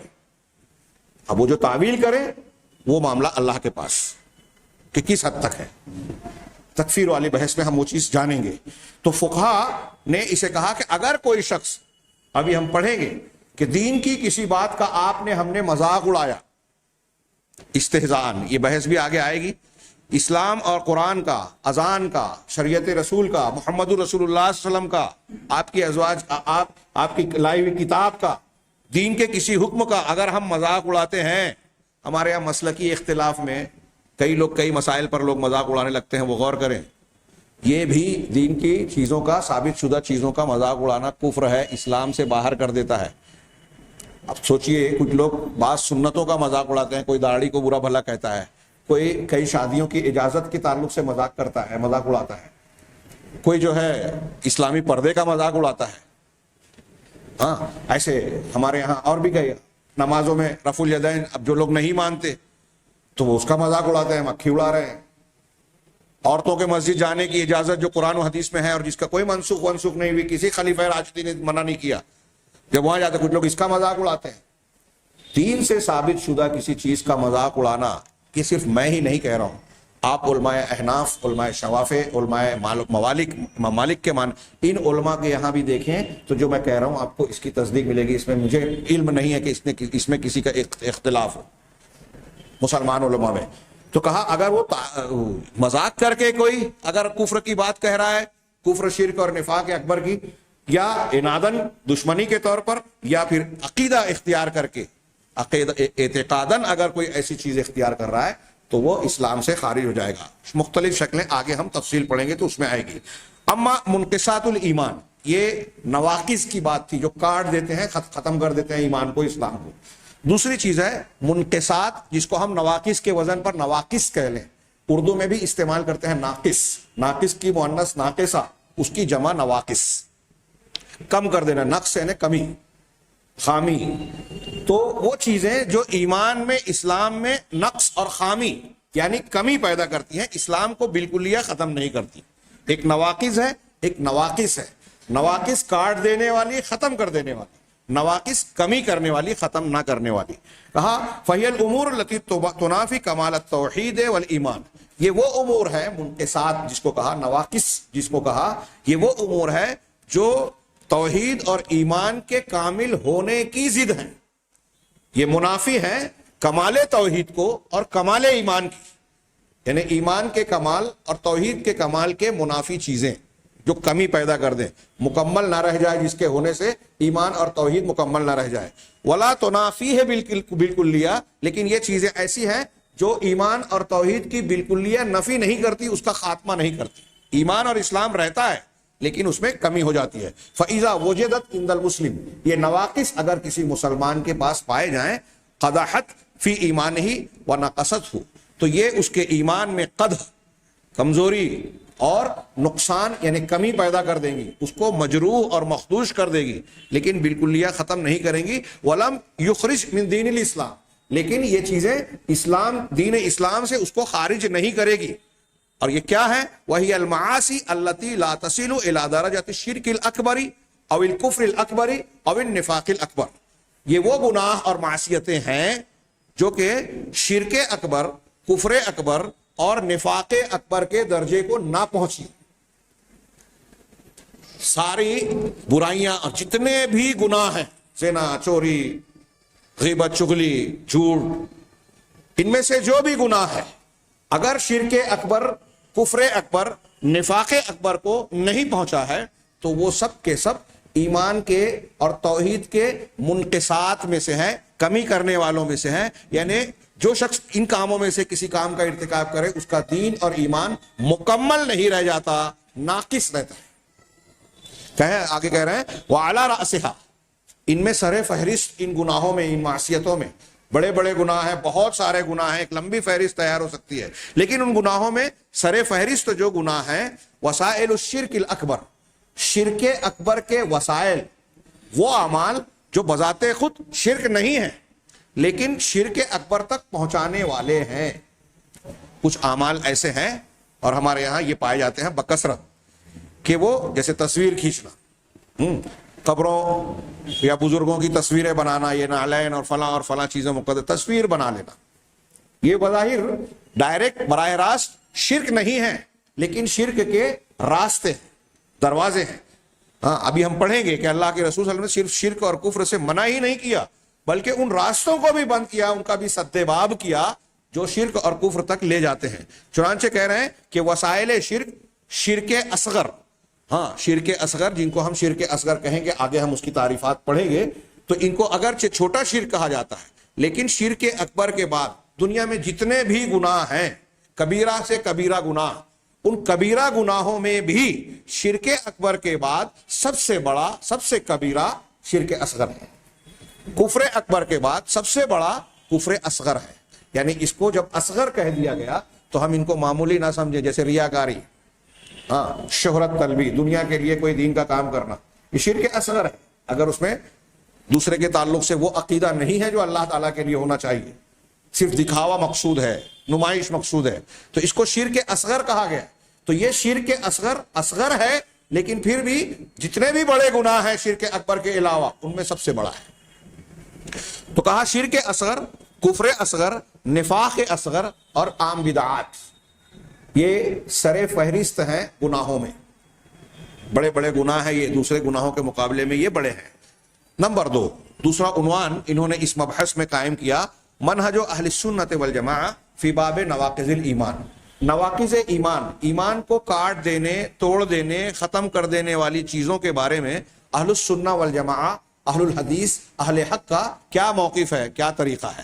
تو اس سلسلے میں بھی یہ بیان کر رہے ہیں کہ نواقض ایمان کے باب میں بھی لوگ 3 فریقوں, 3 گروہوں میں تقسیم ہو گئے. ہاں, 2 طرفان ہیں, یعنی 2 ایسے گروہ ہیں جو افراط اور تفریط دونوں ایک ایک کنارے پر ہیں, اور ایک ایسا فریق ہے جو دونوں کے بیچ میں ہے. جو کنارے کے لوگ ہیں ان میں پہلا طرف یعنی پہلا فریق یہ ہے الذین یغالون فی التکفیر والحکم علی الناس بالکفر. وہ لوگ جو تکفیر, کسی انسان کو کافر قرار دینے میں کہ وہ مسلمان اور مومن ہے, اس کو کافر قرار دینے میں غلو کرتے ہیں. غلو یعنی حد سے تجاوز, شدت پسندی, انتہا پسندی, شدت اختیار کرتے ہیں اور لوگوں پر کفر کا بہت تیزی سے غلو کرتے ہوئے حکم لگاتے ہیں کہ ارے فلاں تو کافر ہو گیا. ایک گروہ وہ ہے. ہاں, وَيُكَفِّرُونَ النَّاسَ من غیر رویت او فقہ او معرفت جیدت للاسلام. اور یہ لوگ لوگوں کو کافر قرار دے دیتے ہیں بغیر سمجھے بوجھے, غور و فکر کیے ہوئے یا فقہ اور سمجھ اختیار کیے ہوئے یا اسلام کی تعلیمات کو اچھی طرح سمجھے بغیر. 3 باتیں کہیں, اسلام کی تعلیمات کو ٹھیک سے سمجھا نہیں, اصولوں کو جانا نہیں, ہاں اس کی فقہ اور فہم حاصل نہیں کی, اور خود بھرپور طور سے غور و فکر نہیں کیا. ایک آدمی کو بظاہر دیکھا کہ اس نے کفر کا عمل کیا, کفر کی بات زبان سے نکالی, اس کی پس منظر اور موانع شروط کافر قرار دینے کی اس تفصیل کو جانا نہیں اور کہہ دیا کہ یہ آدمی کافر ہو گیا. تو یہ لوگ غلو کرتے ہیں. وَهَذَا مَبْدَأُ الْخَوَارِجِ الَّذِينَ خَرَجُوا فِي عَهْدِ الْخُلَفَاءِ الرَّاشِدِينَ وَفِي الْعُهُودِ الْمُتَأَخِّرَةِ. یہ خوارج کے مبدأ سے, یعنی یہ خوارج سے پیدا ہونے والی بیماری ہے, خرابی ہے کہ کسی مسلمان کو شدت اور تیزی کے ساتھ کسی بھی گناہ کا ارتکاب کیا یہ کافر ہو گیا. تو یہ خوارج کے بطن سے یہ بیماری نکلی ہے. جو کہ خلفائے راشدین اور بعد کے زمانوں میں ظہور پذیر ہوئے. خلفائے راشدین کے زمانے میں ہی ان کا وجود ہو گیا تھا. اسلام سے گمراہ ہونے والا پہلا گروہ خارجی پھر رافضی ان کے مقابلے میں. آج ہم اور آپ سمجھتے ہیں کہ خارجی نہیں ہے, غلط فہمی ہے. اللہ کے رسول نے کہا یہ ہمیشہ رہیں گے, اہل اسلام سے قتال کریں گے اور اہل اوثان سے کو چھوڑ دیں گے. آج دیکھ لیجئے ہمارے ہاں جو دھماکے کر رہے ہیں, شدت پسندی کا مظاہرہ کر رہے ہیں, اسلام کو, امت مسلمہ کو بدنام کر رہے ہیں, اعدائے اسلام کا آلہ کار بن رہے ہیں, مسلمانوں کو صرف نقصان پہنچاتے ہیں اور اس کے بعد دعویٰ یہ کرتے ہیں کہ ہم ہی مسلمانوں کے ٹھیکیدار ہیں, اسلام کی بڑی فکر رکھتے ہیں اور اسلام کو پھیلانا چاہتے ہیں, نافذ کرنا چاہتے ہیں. اور ان کے چھوٹے چھوٹے گرگے سوشل میڈیا پہ آج کل بڑے حرکت میں رہتے ہیں. اسلام پسند, تحریکی, اخوانی, فلانی, ہاں, صرف اعلی کار. مسلمانوں کو انہوں نے شاذ و نادر کوئی فائدہ غلطی سے پہنچا دیا ہوگا, ہمیشہ نقصان پہنچایا. یہ آپ عرب دنیا میں جائیں گے تو ان تحریکیوں کو یہ لوگ تکفیری گروہ کے نام سے جانتے ہیں, مکفرین کہتے ہی ہیں, اور جدید خوارج کے نام سے کہتے ہیں کہ یہ تکفیری ہیں, مسلمانوں کو کافر قرار دینے والے. یہ خارجی تھے. حضرت علی, حضرت امیر معاویہ اور ان دونوں کے ساتھ والے تمام صحابہ کرام رضوان اللہ علیہم اجمعین کو کافر انہوں نے قرار دیا. حضرت علی کو ایک خارجی عبد الرحمن ابن ملجم نے قتل کیا. چھوٹا موٹا مسئلہ نہیں ہے, آپ غور کیجئے. اور اس کو کوئی شرمندگی نہیں تھی. آپ تاریخ پڑھیے. عبد الرحمن بن ملجم قرآن کا بڑا اچھا قاری تھا. حضرت عمر نے اپنے زمانے میں مصر میں لوگوں کو حضرت عمرو بن عاص کے مطالبے پہ قرآن پڑھانے کے لیے اس کو بھیجا تھا. ہاں, عبداللہ بن سبا نے جب تحریک اٹھائی تو یہ اس کے ساتھ یمن سے جا کے ملا, ان کے ساتھ رہا, خارجیت اختیار کی. یہ رافضیت خارجیت ایک سکے کے دو پہلو سمجھ لیجیے ہیں. اور پھر اس کے بعد جب اس نے دیکھا کہ حضرت علی اور حضرت امیر معاویہ نے جنگ کے بعد جو ہے وہ حکم بنایا اور دونوں میں صلح ہوئی, حضرت امیر معاویہ رضی اللہ تعالیٰ نے حضرت عمرو بن عاص رضی اللہ تعالیٰ عنہ کو, اور حضرت علی نے حضرت ابو موسیٰ اشعری رضی اللہ تعالیٰ عنہ, دونوں کو حکم بنا کر بات چیت کے لیے بھیجا. تو ان لوگ خارجیوں نے فتویٰ دے دیا کہ یہ آج کل کے جو فتویٰ دیتے ہیں, ووٹ دیا تو کافر, فلاں کام کیا تو کافر, وہ کیا تو مرتد. ہمارے یہاں ایک گروہ تھا جن پر پابندی لگی ہے, وہ کہتے تھے سب کے سب مسلمان مرتد ہیں. سید قطب نے کہا کہ آج مسلمان معاشرہ, اسلامی حکومت کہیں ہے ہی نہیں, سب کے سب مسلمان کافر ہیں. یہاں تک کہ جو اذانوں میں اذان دے رہے ہیں اشہد ان لا الہ الا اللہ اشہد ان محمد رسول اللہ, یہ بھی کفر اور شرک میں مبتلا ہے. ان کی دسیوں کتابوں میں اس قسم کے کفر تکفیری فتوے بھرے پڑے ہیں. تو یہ خارجیت کا مزاج تھا. اب دیکھیے کہ انہوں نے حکم بنایا تو خارجیوں نے کہا ارے قرآن تو کہتا ہے ان الحکم الا للہ, حکم تو صرف اللہ کا. اور یہ دیکھو حضرت علی اور حضرت معاویہ نے حکم انسانوں کو بنا دیا, یہ تو کافر ہو گئے, اللہ کی توحید کے خلاف چلے گئے. یہاں بھی کہہ رہے ہیں کہ آپ نے ووٹ دیا, آپ نے کفر شرک کر لیا. ہماری جماعت اسلامی مولانا ابو العلا مودودی رحمہ اللہ یہ فرماتے تھے. آج جماعت اسلامی اس سے رجوع کر لی ہے, جو پہلے شرک تھا اب شرک نہیں ہے, شرک میں تبدیلی ہو گئی. غور کریں, طنز و تعریض مقصود نہیں ہے کسی کو نیچا دکھانا اونچا دکھانا. صحیح بات دین کی بنیادوں کے درست کرنے کی سخت ضرورت. اس کے درست نہ ہونے کی وجہ سے یہ ایک دوسرے کے خلاف تلواریں, کینہ کپٹ نکل جاتی ہیں. آپ ایک طرف کہتے ہیں کہ اتحاد کی بات کی جائے, فروعی احکام کو نظر انداز کیا جائے, اور آپ خود دین کی بنیادوں کو اگر درست نہیں کر رہے ہیں تو آپس کے اختلاف کو, نفرتوں کو آپ زندہ رکھنے کی بنیاد قائم رکھیں. دین کی بنیادوں کو سمجھنے کی کوشش ہی نہیں. صحابہ کرام کی تربیت اللہ کے رسول نے صحیح عقیدے اور توحید پر کی تھی. کیسے مسلمان تھے ایک دوسرے کے, کیسا بھائی چارہ تھا وہاں. جس طرح وہاں بھائی چارہ اور اتحاد پیدا ہوا تھا ویسے یہاں بھی ہوگا. شرکیہ, کفریہ, بدعتی عقائد اور اعمال کے ساتھ نہیں ہو سکتا اتحاد ویسا جیسا دین کی بنیادوں پر ہو سکتا ہے. خیر, تو میں یہ عرض کر رہا تھا کہ آپ دیکھ رہے ہیں کہ کیا حضرت علی, کوئی مسلمان حضرت علی کو کافر کہہ سکتا ہے, مان سکتا ہے؟ حضرت امیر معاویہ کو, حضرت عمرو بن عاص, اور پھر ان کے جتنے رفقا اور ساتھی تھے صحابہ کرام میں, سب کو انہوں نے کافر قرار دے دیا خارجیوں نے, اور کیا ہی نہیں, قتل بھی کیا. اور عبد الرحمن ابن ملجم کی بات بتاؤ, آج ہمارے نوجوان الٹی سیدھی حرکت کر کے گرفتار ہوتے ہیں, سمجھتے ہیں کہ ہم سپاہی ہیں دین کے. ہرگز نہیں. یہ عبد الرحمن ابن ملجم بھی کہتا تھا ارے مجھ کو کوئی شرمندگی نہیں ہے, سزا دو گے نا تم لوگ قتل کی بالکل دو, اور ایسے آسانی سے گردن مار کے قتل مت کر دینا میرے کو ایک دفعے میں مر جاؤں. نہیں, میرے جسم کے ایک ایک جوڑ کو الگ الگ ٹکڑا ٹکڑا کر کے کاٹنا تاکہ مجھے قتل ہونے میں زیادہ تکلیف ہو, زیادہ ثواب ملے گا. میں نے اچھا کام کیا ہے. وہی اسلام پسند تھا, وہ خارجی اسلام سے خارج. اللہ کے رسول اللہ کا فتویٰ ان کے بارے میں ہے کہ یہ دین سے ایسے نکل جائیں گے جیسے تیر سے, کمان سے تیر نکل جاتا ہے. ہاں, ان کے قرآن کی تلاوت کو, ان کی نماز کو, ان کے روزوں کو, ان کے دین کے کاموں کو تم اپنی تلاوت, اپنی نماز, اپنے اعمال کے مقابلے میں بہت حقیر سمجھو گے. اپنے عمل کو حقیر سمجھو گے ان کے اعمال کے مقابلے میں, لیکن وہ دین سے ایسے نکل جائیں گے جیسے تیر کمان سے نکلتا ہے, یا نشانے کو چھید کر وہ شکار کو آر پار ہو جائے, تیر اس طرح نکل جاتا ہے. اب سوچئے تھوڑی دیر کے لیے کہ کیا آج کے زمانے میں ہمارے ارد گرد میں خارجیت موجود نہیں ہے؟ ہمارا جمعہ کا جو موضوع ہے, جو سلسلہ چل رہا ہے شبہات کے فتنے, یہ اس میں ایک مثال یہ بھی آ سکتی ہے کہ خارجیت کے جو شبہے تھے جس کی بنیاد پر, اختیار کرنے کی بنیاد پر اسلام سے آدمی باہر نکل جاتا ہے, کیا آج ہمارے ارد گرد نہیں پائی جاتی وہ خارجیت؟ ایک دوسرے کو بغیر کسی شرعی بنیادوں اور اصولوں کے کافر قرار دے دینا, جیسے خارجیوں نے صحابہ تک کو کہہ دیا. آج ہمارے ہاں ایک گروہ پایا جاتا ہے, ان کی کتابیں نیٹ پر, ان کی بیانات اور مختلف چیزوں میں, کتابوں میں موجود ہے, جو سارے عرب کے حکام کو, مسلمان حکام کو کافر کہہ رہے ہیں, بڑے بڑے علماء کو کافر کہہ رہے ہیں, ان کا مذاق اڑاتے ہیں. کس بنیاد پر؟ ایسے ہی خارجیت کے جو نعرے ہیں ان بنیادوں پر. وہ بحث کا الگ مقام ہے, مسائل کے جب باریکیوں میں ہم جائیں گے. آگے یہ کہہ رہے ہیں کہ یہ خوارج ہے, ہاں, وَهَذَا مَبْدَأُ الْخَوَارِجِ الَّذِينَ خَرَجُوا فِي عَهْدِ, یہ خوارج کا مبدا ہے, اصول ہے, جو وہاں سے نکلے ہیں, جو کہ عہد خلفائے راشدین اور بعد کے زمانوں میں ظاہر ہوئے.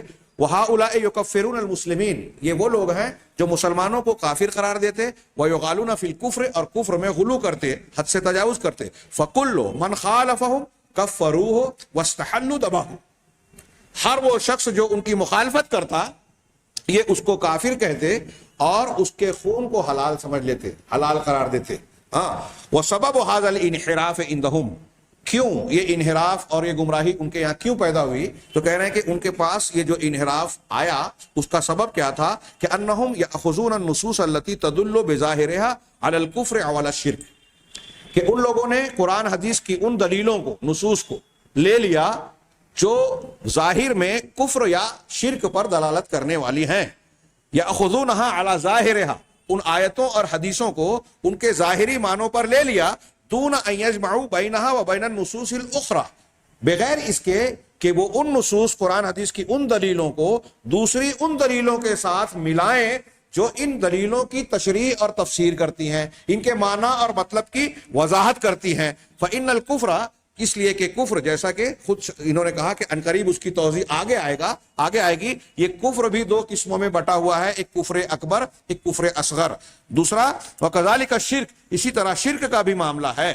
والکفر الاکبر والشرک الاکبر یخرجان من الدین وینقصان الاسلام, یہ شرک اکبر اور کفر اکبر یہ دین سے باہر کر دیتی ہیں, ہاں, اور اسلام کو نقصان پہنچاتی ہے, رہا دین سے باہر کر دیتی ہیں اور اسلام میں نقص پیدا کر دیتی ہیں.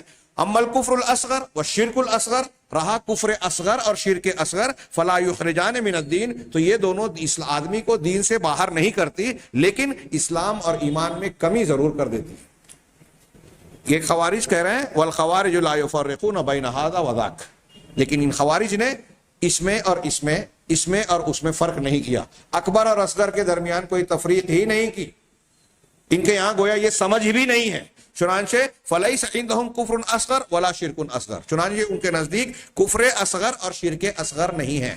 ہمارے یہاں بہت سارے نوجوان ان تحریکیوں سے تعلق رکھنے والے ایک استدلال کرتے ہیں, میں اشارہ کروں, اس سے پہلے بھی باتیں ہو چکی ہیں, کہ وہ قرآن سے کہتے ہیں, سورہ مائدہ میں اللہ نے فرمایا وَمَن لَمْ يَحْكُمْ بِمَا أَنزَلَ اللَّهُ فَأُولَٰئِكَ هُمُ الْكَافِرُونَ, یہ آیت 3 حصوں سے ہے, کہیں فَأُولَٰئِكَ هُمُ الظَّالِمُونَ, فَأُولَٰئِكَ هُمُ الْفَاسِقُونَ, فَأُولَٰئِكَ هُمُ الْكَافِرُونَ. 3 تعبیر ہے, فاسق ہیں, ظالم ہیں, کافر ہیں. کون لوگ؟ جو اللہ کے نازل شدہ دین کے مطابق فیصلہ نہ کرے. اب یہ انہوں نے کہا کہ اگر کوئی ووٹ دے رہا ہے کسی ممبر پارلیمنٹ کو, ممبر اسمبلی کو, تو وہ کافر ہو گیا. کیوں؟ اس لیے کہ ممبر پارلیمنٹ اور ممبر اسمبلی قانون سازی کرتا ہے. قانون سازی صرف اللہ کا حق ہے. شبہات کا فتنہ, یہ بھائی خوارج نے کہا کہ حکم صرف اللہ کا ہے. حضرت ابن عباس نے جا کے ان سے جب مناظرہ کیا تو ان کا یہ اعتراض, 3 سوال کیا تو انہوں نے 3 اعتراض, ان میں سے ایک اعتراض یہ کیا. حضرت ابن عباس خارجیوں کی بستی میں گئے تھے, ان کا کہا کہ تمہارا کیا اعتراض ہے, کیا حضرت علی کے خلاف فتویٰ کیوں دیتے ہو؟ تو انہوں نے 3 سوال کیے تھے. حضرت ابن عباس نے تینوں کا جواب قرآن سے دیا, اور ان کے اس جواب کے بعد مجھے یاد پڑتا ہے غالباً 4000 خارجی آپ کے ساتھ توبہ کر کے پھر سے مسلمان ہو گئے تھے. اس سے لوگوں نے یہ بھی کہا کہ علماء کی طرف رجوع, دیکھیے قرآن حدیث کو غلط سمجھا انہوں نے, جب عالم نے صحیح سمجھا دیا تو توبہ کر لی ان میں سے ایک بڑی تعداد نے. تو حضرت علی رضی اللہ تعالیٰ عنہ پر ایک اعتراض ان کا یہ تھا یا کہ انہوں نے حکم بنایا, حکم تو اللہ ہے. تو حضرت ابن عباس نے ایک سوال کیا کہ ایک بات بتاؤ کہ خلافت اور امارت کا معاملہ, امیر ہونے کا معاملہ یہ بڑا ہے یا میاں بیوی کے جھگڑے کا معاملہ بڑا ہے؟ خلافت کا, مسلمانوں کے پورے حکومت کا معاملہ ہے. تو کہا دیکھیے اللہ تبارک و تعالیٰ قرآن مجید میں کہتا ہے, یہ حضرت ابن عباس صحابہ کی عقل قرآن پر نظر استدلال دیکھیے. انہوں نے کہا کہ قرآن میں اللہ تبارک و تعالیٰ نے کہا کہ اگر تم اپنی بیویوں میں سے کسی سے نافرمانی کا تمہیں اندیشہ ہو, ہاں, اور پھر اس کے بعد وہ نہ مانتی ہو تو تم کیا کرو, ان کو سمجھاؤ. فعظوہن واہجروہن فی المضاجع واضربوہن, کہ ان کو بستروں میں الگ کرو, ان کو مارو. اس کے بھی آداب بتائے گئے ہیں, جانوروں کی طرح نہیں پیٹنا ہے. اب اگر اس کے بعد بھی نہ مانے تو فبعثوا حکما من اہلہ وحکما من اہلہا, تو تم لڑکے یعنی شوہر کے گھر سے ایک آدمی کو بطور حکم بھیجو اور عورت کے گھر سے ایک حکم بناؤ. حضرت ابن عباس نے کہا کہ اللہ تعالیٰ خود کہہ رہا ہے کہ انسانوں میں سے حکم بناؤ, اور تم کہہ رہے ہو کہ امیر معاویہ اور حضرت علی نے حکم بنا لیا تو شرک کر لیا, کفر کر لیا. اللہ تبارک و تعالیٰ کا حکم ہونے کا معنی اور یہاں حکم بنانا, جس کو ہم اور آپ پنچ کہتے ہیں, قاضی کہتے ہیں, ثالث کہتے ہیں, یہ الگ بات ہے. دونوں میں یکسانیت نہیں ہے. ایسے ہی میں یہ کہوں گا کہ اگر آج کوئی مسلمان کسی اسمبلی کے ممبر یا پارلیمنٹ کے ممبر کو ووٹ دے رہا ہے تو کسی ایک ایسے مسلمان کو راستہ چلتے ہوئے جو دین کی ابجد بھی نہیں جانتا, اس سے پوچھئے کہ کیا اگر ہمارے یہاں کا ممبر اسمبلی یا ممبران ایک پارلیمنٹ کوئی قانون بناتے ہیں تو ان کا بنایا ہوا قانون اللہ اور اس کے رسول کے قانون کے جیسا ہے کیا؟ یہاں جیسے حلال حرام ہے ویسا ان کا ہوگا کیا؟ کوئی ایک چلتا پھرتا مسلمان بھی جواب کیا دے گا بتائیے؟ مانتا ہے کوئی مسلمان کہ اگر ممبر اسمبلی نے کوئی قانون بنایا یا حلال یا حرام, اس نے کسی چیز سے منع کیا تو ان کے بنائے ہوئے قانون کو ہم شرعی اعتبار سے حلال یا حرام مانیں گے؟ کیا کہنا چاہتے ہیں؟ پہلی بات تو یہ عقیدے سے کر ہی نہیں رہا ہے کوئی مسلمان, تو ووٹ دینے سے کافر کیسے ہو جائے گا؟ اور اگر ایسا ہے کہ کسی کو اس کی حیثیت میں ماننے پر آپ کافر ہو رہے ہیں تو پھر آپ راشن کارڈ بناتے ہیں, آپ آدھار کارڈ بناتے ہیں, آپ حکومت کے قوانین کے مطابق یہاں بائیں طرف سے چل رہے ہیں, جبکہ اسلامی اعتبار سے آپ کو دائنی طرف سے چلنا چاہیے. تو گاڑی, سائیکل, 2 ویلر جو بھی چلانا ہے آپ دائیں طرف سے چلائیے. حکومت کا قانون آپ مان کے جو ہے کفر اور شرک کے مرتکب ہو جائیں گے اگر آپ کی دلیل کو صحیح مان لیا جائے تو. راشن کارڈ مت بنائیے, اور سب دوسرے جو ملک کے قوانین ہیں ان کو آپ رد کر دیجئے. وہاں آپ نہیں کرتے, وہاں فتویٰ نہیں دے رہے ہیں, یہاں فتویٰ دے رہے ہیں.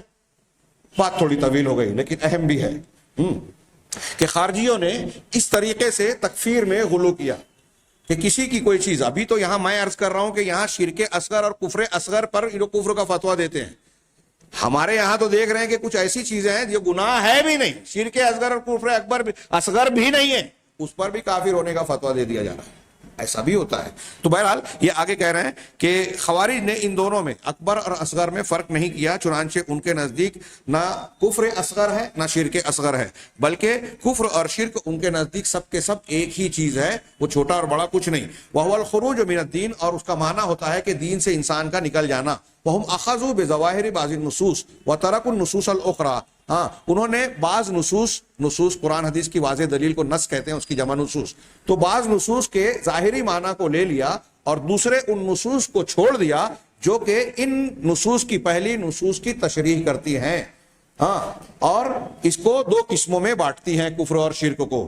وذالک, اور یہ چیز کیوں ہوئی؟ ان کے پاس فقہ کے نہ ہونے, سمجھ نہ ہونے کی وجہ سے, اور علم میں مضبوطی نہ حاصل کرنے کی وجہ سے. قرآن حدیث کو صحیح ڈھنگ سے جانا ہی نہیں, علم حاصل کیا ہی نہیں, سمجھا ہی نہیں, اور ایک موقف اختیار کر لیا. یہ پہلا گروہ ہے جنہوں نے قرآن حدیث کے ان نصوص کو, جس میں بھی اللہ کے رسول نے یا اللہ نے یہ کہا کہ جو ایسا کرے گا وہ جہنم میں جائے گا, جیسے مثال کے طور پہ مسلمان کو گالی دینا فسق ہے اور اس سے جھگڑا کرنا کفر ہے. اب دو مسلمان لڑائی کیے, انہوں نے کہہ دیا کہ دیکھیے اللہ کے رسول نے کہا ہے نا کفر ہے, وہ کافر ہو گیا. ابھی ہم تکفیر میں یہ بحث پڑھیں گے. اب یہاں دیکھیے حدیث میں کفر کہا گیا, لیکن لڑنے والوں کو قرآن نے کیا کہا سورہ حجرات میں, وَإِن طَائِفَتَانِ مِنَ الْمُؤْمِنِينَ اقْتَتَلُوا فَأَصْلِحُوا بَيْنَهُمَا, کہ اگر مومنوں کا, مسلمانوں کا دو گروہ لڑ پڑے تو آپ ان کے درمیان صلح کر دو. فرض ہے, جس کو ہم غیر ضروری سمجھتے ہیں, ان کے درمیان صلح کر دو. اللہ تعالیٰ قرآن میں کہہ رہا ہے مومنوں کا دو گروہ لڑ پڑے, لڑنے کے باوجود وہ مومن ہے. اللہ کہہ رہا ہے قتل کرنے کے بعد قتل کا کفارہ جہاں بیان کیا گیا دیت یا وہ ادا کرنے کی, فَإِنْ عُفِيَ مِنْ أَخِيهِ شَيْءٌ, اگر اس کے بھائی کی جانب سے کوئی چیز معاف کر دی جائے تو اچھائی کے ساتھ اس کی اتباع کی جائے. یعنی قتل کرنے والے کے قتل کرنے کے بعد قاتل اور مقتول کے ورثہ کو اللہ تعالیٰ نے بھائی کہا. ایمان کا رشتے سے وہ ابھی بھی بھائی ہے, اگرچہ اس نے قتل کیا ہے حلال سمجھ کے نہیں. ہاں اگر کسی حرام چیز کو کوئی مسلمان حلال سمجھ کے کرے, جیسے سود ہے حرام ہے, اب کوئی کہے کہ میں سود کو حرام نہیں مانتا, یہ با اتفاق علماء یہ کفر ہے, کافر ہو جائے گا وہ. انکار کرنا الگ ہے, لیکن آپ نے سودی لین دین کیا, اس کو حلال نہیں سمجھ رہے ہیں, تو یہ گناہ کبیرہ ہے, بڑا گناہ ہے. یہ آپ کو کفر اور شرک تک لے جا سکتا ہے, یہ الگ بات ہے, لیکن یہ کفر اور شرک نہیں ہے. آپ نے اس کو حلال, زنا کو حلال کسی نے کہا, زنا کرنا کبیرہ گناہ. لیکن اگر کسی نے کہا کہ میں اس کو حلال سمجھتا ہوں, ہمارے یہاں کچھ لوگ ابھی نوجوان فتویٰ دیتے بولتے کہ غیر مسلم کے ساتھ کوئی حرج نہیں ہے, غلط, اس کی کوئی دلیل نہیں ہے. وہ کبیرہ گناہ ہے اور کبیرہ گناہ رہے گا. اور اگر آپ اس کو حرام کو حلال سمجھ بیٹھے تو بے اتفاق اسلام سے خارج ہو سکتے ہیں. بہرحال یہاں انہوں نے کہا کہ علم کے نہ ہونے کی وجہ سے انہوں نے نصوص کو ایک دوسرے سے ملا کر سمجھا ہی نہیں, دیکھا نہیں, ایک سائیڈ کی نصوص لے لی, جیسا کہ ابھی آگے آ رہا ہے. یعنی یہ خوارج, ان کو وعیدیہ بھی کہتے ہیں. وعید قرآن اور حدیث میں جن حدیثوں میں آئے کہ جو ایسا کرے گا اس کو جہنم, جو ایسا کرے گا اس کو سزا, وہ اسلام سے خارج, وہ کافر, تو یہ وعید کی حدیثوں اور دلیلوں کو انہوں نے صرف لے لیا. جہاں وعدے ہیں, جہاں اس کی تشریح ہے, ان دلیلوں کو چھوڑ دیا, اس کی تعویل کرتے ہیں, رد کرتے ہیں. دوسرا گروہ کہہ رہے ہیں مرجئہ کا ہے. خوارج کے مقابلے میں مرجئہ کا, یہ نام ہمارے لیے اس طرح ہو سکتا ہے کہ ہمارے یہاں نہیں ہے, لیکن یہ ارجا آج بھی ہمارے یہاں پایا جاتا ہے. اور ہمارے یہاں جو حنفی مسلک ہے ایمان کے سلسلے میں, ان کا اتفاق مرجئہ کے قول پر ہے. ایمان میں عمل کو شامل نہیں مانتے. تمام اہل سنت والجماعت, تمام محدثین, تمام ائمہ یہ مانتے ہیں کہ ایمان دل کے عقیدے, اعضاء و جوارح کے عمل اور زبان سے اقرار, تینوں چیزوں کا مجموعہ ہے. احناف کے یہاں وہ اعضاء و جوارح کے عمل کو ایمان میں شامل نہیں مانتے. اور ان میں سے بہت سارے احناف ایسے ہیں جو کہتے ہیں کہ نہیں ہم اس طرح مانتے ہیں, اس طرح تعویل کرتے ہیں. لیکن ارجا کا یہ قول ہمارے گرد و پیش میں بھی پایا جاتا ہے, اور ارجا کی بھی کئی قسمیں ہیں, لیکن ہم یہاں سرسری طور سے ذکر کیا ہے, اور سرسری طور سے ہی آگے بڑھتے ہیں کہ مرجئہ جو یہ کہتے ہیں کہ ایمان دل سے ہوتا ہے. آدمی نے دل سے اللہ کو, رسول کو, ایمانیات کو, اعتقادیات کو مان لیا, وَلَمْ يُدْخِلُ فِيهِ الْعَمَلِ, تو وہ مومن ہو گیا. اس میں انہوں نے عمل کو شامل نہیں کیا, عمل کو شامل نہیں کیا. فَلَوْ عَمِلَ مَا عَمِلَ فَإِنَّهُ لَا يُكَفَّرُ. اب وہ آدمی جو دل سے مسلمان ہو چکا, کلمہ پڑھ چکا, زبان سے اقرار کر لیا, تو اب وہ کوئی بھی عمل کرے وہ مسلمان کا مسلمان رہے گا. اس سے پہلے ایمان کی تعریف وغیرہ میں ہم پڑھ چکے ہیں کہ ان لوگوں کے نزدیک ایک عام آدمی جواری ہو, شرابی ہو, زانی ہو, اس کا ایمان ہمارا ایمان, یعنی جو نیک متقی پرہیزگار لوگ ہوں ان کا, بلکہ صحابہ کا, بلکہ ابو بکر صدیق کا, بلکہ رسول اللہ صلی اللہ علیہ وسلم کا, بلکہ جبریل علیہ الصلوۃ والسلام, سب کا ایمان ایک جیسا. ایمان لے آیا تو اب اس میں کوئی فرق نہیں پڑتا. اہل علم نے اس عقیدے کی خطرناکی کو بہت تفصیل سے بیان کیا ہے کہ آج مسلمانوں کے کچھ گروہوں میں جو برائیوں کا رواج ہے نا, وہ اس بنیاد پر بھی ہے کہ گناہ کرنے کے بعد ان کو یہ لگتا ہے کہ ہم مسلمان کے مسلمان ہیں, اللہ تو معاف کرے گا ہی ہمیں. ہم جب ایمان والے ہیں تو ہمارے علماء نے یہ بتا رکھا ہے کہ جو ایمان پر مرے گا اگر جہنم میں گیا بھی تو نکل جائے گا. اس لیے بہت سارے مسلمان غلط فہمی کی بنیاد پر گناہوں پر جری ہو گئے ہیں. جیسے عیسائیوں کے یہاں یہ عقیدہ پایا جاتا ہے کہ کفارہ, حضرت مسیح نے ہمارا کفارہ گناہوں کا کر دیا سولی پر چڑھ کے, اب ہم گناہ کریں گے تو پادری جو ہے ان کی طرف سے ہمارے گناہ کو پیسہ لے کر معاف کر دے گا, تو ہم بہت صاف ستھرے ہو جائیں گے, جنت ہمیں مل جائے گی. یہودیوں نے یہ کر لیا کہ ہم اگر جہنم میں جائیں گے نہیں, اگر گئے بھی تو چند دنوں کے بعد جنت. یہ خیال کہ ہم پارسا ہیں، ہم نجات پا جائیں گے غلط طریقے سے، یہ انسان کو گناہوں پر جری بناتا ہے. اور یہ مرجیہ کا یہ عقیدہ بھی اسی سلسلے کی کڑی ہے. تو چنیں انہوں نے کہا وَيَقُولُونَ، اور وہ کہتے ہیں مرجیہ کہ لا يَضُرُّ مَعَ الْإِيمَانِ مَعْصِیَةٌ، ایمان کے ہوتے ہوئے، ایمان کے ساتھ کوئی معصیت، کوئی گناہ، کوئی نافرمانی نقصان نہیں پہنچا سکتی.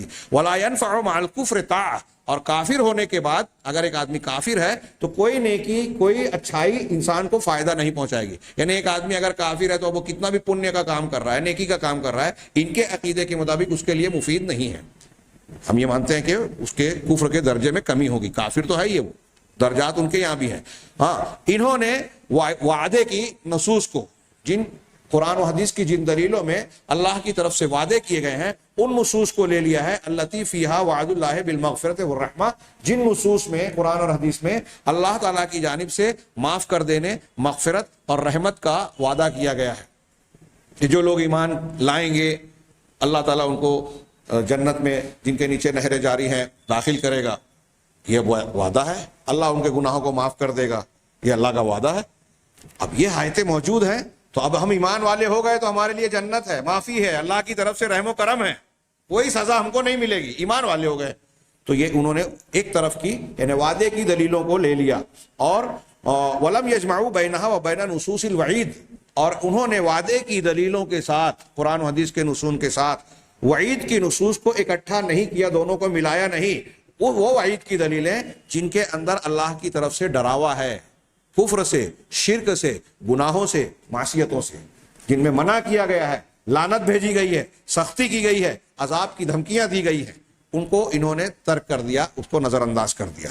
وَهَؤُلَاءِ عَلَى النَّقِيضِ مِنَ الْخَوَارِجِ، یہ مرجیہ خوارج کے بالکل الٹ ہیں. وہ ایک کنارے پہ، یہ دوسرے کنارے پر. اخذوا بنصوص الوعد، مرجیہ نے وعدے کی نصوص کو لے لیا. واعتمدوا علی الرجاء فقط، اور انہوں نے صرف امید پر اعتماد کر لیا کہ اللہ کی ذات سے ہم نے کلمہ پڑھ لیا، دل سے ایمان لے آیا، اب اس کے بعد اللہ سے امید ہے کہ وہ ہمیں کچھ بھی کر لے معافی کر دے گا. کما ان الخوارج اخذوا بنصوص الوعید، جیسا کہ خوارج نے وعید کی نصوص کو، دھمکی کے نصوص کو لے لیا اور وعدے، رحمت اور امید کی، وعید کی نصوص کو چھوڑ دیا جس میں اللہ کی طرف سے معاف کرنے، نظر انداز کرنے کا ذکر ہے.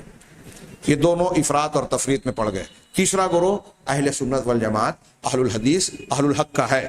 کیا؟ اہل السنہ والجماعت. اور یہ دونوں مذہب جو ہم نے جانا ان دونوں کے بیچ میں ہے. خوارج اور مرجیہ دونوں کے مذہب اور دونوں کے موقف کے بیچ میں اہل سنت کا موقف ہے. وہ کیا ہے؟ وَهُمْ يَجْمَعُونَ بَيْنَ النُّصُوصِ، یہ تمام نصوص کو لے کر چلتے ہیں، قرآن حدیث کی کسی بھی نص کو چھوڑتے نہیں ہیں، سب کو لے کے چلتے ہیں. وَيَقُولُونَ، اور کہتے یہ ہیں کہ ان الکفر فی القرآن والسنت ينقسم الى قسمین، کہ کفر اور شرک قرآن اور سنت میں دو قسموں میں بٹتا ہے.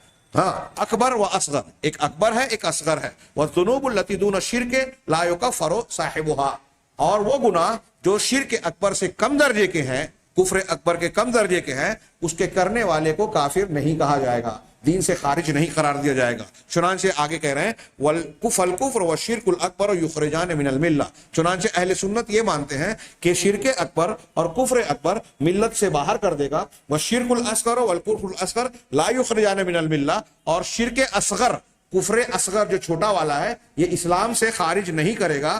ہاں، برخلاف خوارج کے. خوارج اصغر کی وجہ سے بھی اسلام سے خارج کہتے ہیں. ایک آدمی نے جھوٹ بولا، خارجیوں کے نزدیک اسلام سے باہر. اہل سنت یہ نہیں کہتے. عام جھوٹ بولنا کئی طرح کا ہے، اللہ اور رسول پہ جھوٹ بولنا الگ چیز ہے، اور عام زندگی میں شہادت اور گواہی میں جھوٹ بولنا یہ بھی کبیرہ گناہ ہے، لیکن درجات ہے. تو ان کے نزدیک کوئی گناہ چھوٹا گناہ یا کوئی شرک چھوٹا شرک نہیں ہے، گناہ کیا اسلام سے باہر. ہاں، وَلَٰكِنَّهُمَا يَنْقُضُ، لیکن اہل سنت کے نزدیک یہ دونوں شرک اصغر اور کفر اکبر ایمان میں کمی لاتے ہیں، برخلاف مرجیہ کے. مرجیہ جو ہیں وہ یہ کہتے ہیں کہ اب آدمی گناہ کر رہا ہے، مسلمان ہو چکا، دل میں ایمان ہے، تو اب کوئی بھی گناہ کر لے اس کے ایمان میں کوئی کمی نہیں ہوگی. وہ ابوبکر صدیق، عمر فاروق اور جبریل علیہ الصلوۃ والسلام کے ایمان کی طرح اس کا بھی ایمان ہے. تو اہل سنت مرجیہ کی یہ بات نہیں مانتے جو یہ کہتے ہیں کہ گناہ کے باوجود ایمان میں کوئی کمی نہیں ہوتی. ہم نہیں مانتے، کمی مانتے ہیں. خوارج یہ کہتے ہیں کہ چھوٹا بھی گناہ کیا تو اسلام سے خارج. اہل سنت یہ بھی نہیں مانتے. فہم فی طرف نقیض، تو یہ دو ایک دوسرے کی ضد والی جو موقف ہیں، قول ہیں. ہاں، اہل سنت والجماعت ان دونوں کے بیچ میں ہے. یہ اعتدال، امت وسط، ہاں درمیانی طریقہ، بہترین طریقہ. جمعوا، ہاں واہل السنہ والجماعہ وسط وللہ الحمد، اور اللہ کے لیے تعریف ہے الحمدللہ. ہاں اہل سنت والجماعت دونوں کے بیچ میں ہیں. انہوں نے وعدے کی نصوص اور وعید کی نصوص دونوں کو اکٹھا کیا. اسی طریقے سے خوف اور رجا دونوں کو ساتھ ساتھ رکھا. اللہ تبارک و تعالیٰ سے صرف خوف نہیں رکھا کہ ڈرتے ہی رہیں. اگر انسان کو صرف اللہ کا خوف ہی غالب آ جائے تو اللہ کی رحمت سے مایوس ہو جائے گا. صرف خوف ہی خوف ہو تو اللہ کی رحمت سے مایوس ہو جائے گا. اور اگر صرف رجا ہی رجا ہو، امید ہی امید ہو کہ اللہ بڑا غفور الرحیم ہے، کوئی بھی گناہ کر لو معاف کر دے گا، تو گناہوں پر جری ہو جائے گا. دونوں کفر ہے. ہاں گناہوں پر جری ہونا، اس کو قرآن کی زبان میں کہا جاتا ہے الامن من اللہ، الامن من عذاب اللہ، اللہ کے عذاب سے بے پرواہ ہو جانا.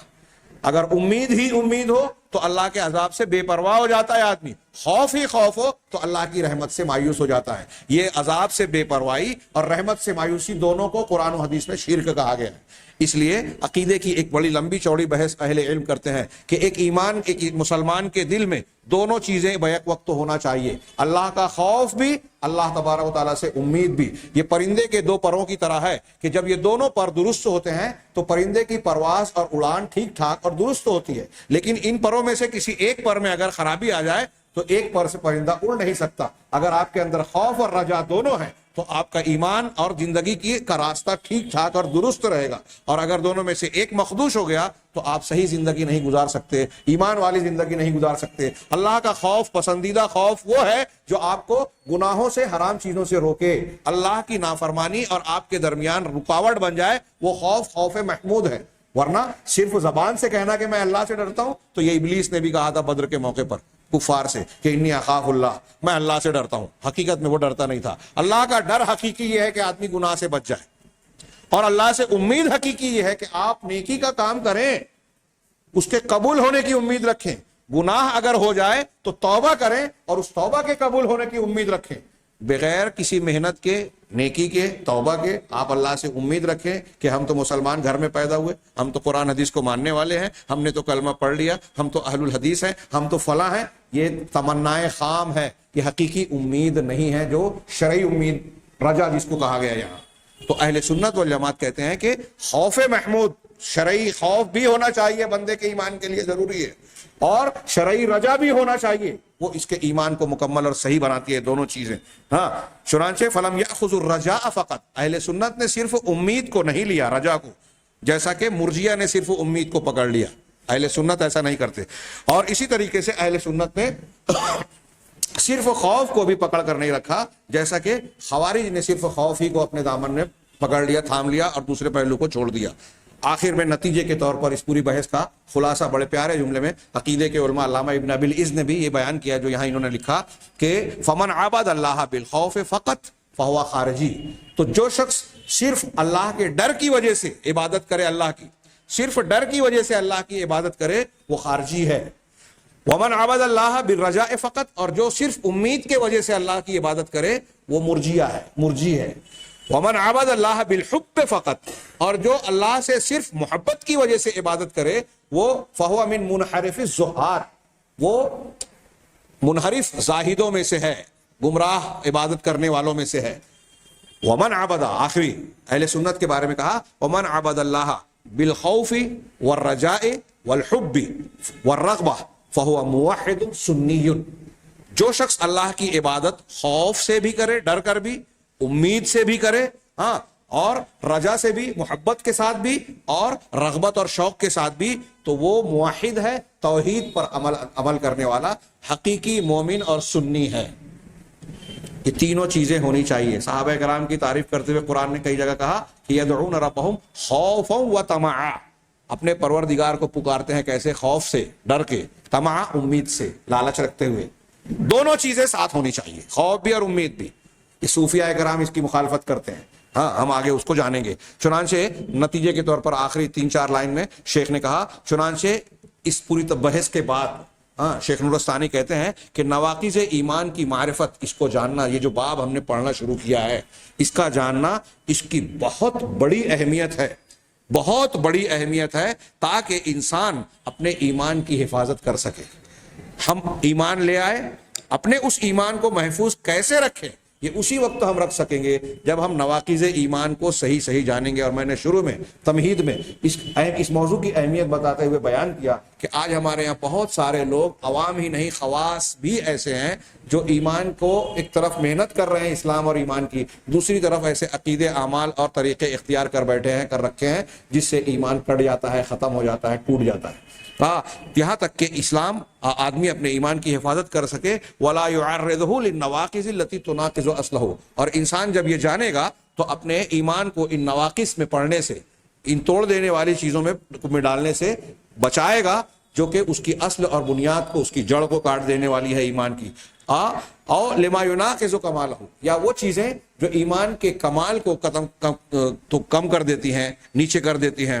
یہاں تک کہ انسان ایسا نہ ہو جائے، ان کو اگر نہیں جانے گا، اس علم و معرفت کو حاصل نہیں کرے گا، تو انسان یا تو خوارج کے ساتھ ہو جائے گا یا مرجیہ کے ساتھ ہو جائے گا. ہم خوارج کے راستے پر نہ چلیں، مرجیہ کے راستے پر نہ چلیں، بلکہ اہل سنت والجماعت، اہل الحق، صحابہ اور تبع تابعین اور نبی کریم صلی اللہ علیہ وسلم کے بتائے طریقے پر چلیں. اس کے لیے ضروری ہے کہ ہم اپنے ایمان کی حفاظت کے لیے ان بنیادوں کو جانیں. انشاءاللہ آگے کی بحث میں، اگلے درس میں فصل اول شرک کے باب میں ہے. شرک کا سیکھنا جاننا بہت ضروری ہے. ہمارے یہاں کچھ لوگ ایسا سمجھتے ہیں کہ ہم کو تو اس کا پتہ ہے. ان امور کا معاملہ ایسا ہے کہ اگر آپ جانتے بھی ہیں تو بار بار ان اسباق کو دہراتے رہنا چاہیے. یہ ہماری زندگی کے لیے، ہمارے ایمان کی حفاظت کے لیے ضروری ہے. یہ نبیوں کا طریقہ ہے، صحابہ کا طریقہ ہے، اہل حق کا طریقہ ہے. اللہ تبارک تعالی ہمیں جو دنیا اور آخرت میں ہمارے لیے خیر ہے اسے جاننے اور ان پر عمل کرنے کی توفیق عطا فرمائے اور اسے قبولیت بخشے. وآخر دعوانا ان الحمد للہ رب العالمین.